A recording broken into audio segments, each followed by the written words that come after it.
नमस्कार, मैं हूं गरिमा। स्वागत है आपका 9 भारत समाचार में। आइए देखते हैं खबरें विस्तार से।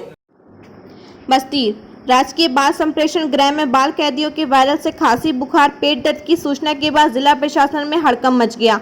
आनन फानन में डॉक्टर की टीम लगाकर संप्रेषण गृह में बंद बच्चों की जांच कराई गई, जिसमें 62 बच्चों की जांच कराई गई, जिसमें 7 बच्चों को वायरल बुखार व खांसी से पीड़ित मिले, जबकि एक बच्चे के पेट में दर्द की शिकायत थी। डॉक्टरों ने बीमार बच्चों को दवा दी। इसके अलावा वायरल की आशंका को देखते हुए सभी बच्चों के ब्लड सैंपल कराने के एडीएम के निर्देश दिए।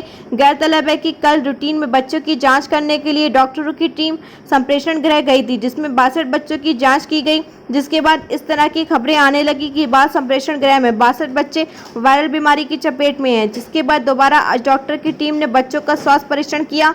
एडीएम रमेश चंद्र का कहना है कि 6 से 7 बच्चों को हल्की फुल्की खांसी आ रही है। एक बच्चे के पेट में दर्द की शिकायत है। इसमें कोई चिंता की बात नहीं है, बाकी बच्चे स्वस्थ हैं। वायरल की आशंका को देखते हुए बच्चों के ब्लड सैंपलिंग का निर्देश दिया गया है। देखिए, इसकी सूचना जो है कल ही हमको मिली थी, तो मैंने अपनी टीम, कंट्रोल रूम की टीम भेजा था। उसमें बताया गया कि कुछ बच्चे हैं जो फीवर से ग्रसित हैं। उनको कुछ 50-60 बच्चों की बात की गई थी, लेकिन इतने बच्चे थे नहीं। जो बच्चे मिले उनको जो है संबंधित पैरासीटामॉल वगैरह और कुछ दवाएं दे करके उनको जो है, और टीम हमारी गई थी, विज़िट की थी। फिर आज दोबारा जो है पीडियाट्रिशियन के साथ मैं आया हूँ, और यह है कि 5-6 बच्चे कुछ ऐसे हैं जिनको हल्की फुल्की खांसी आ रही है, बाकी सब ठीक है।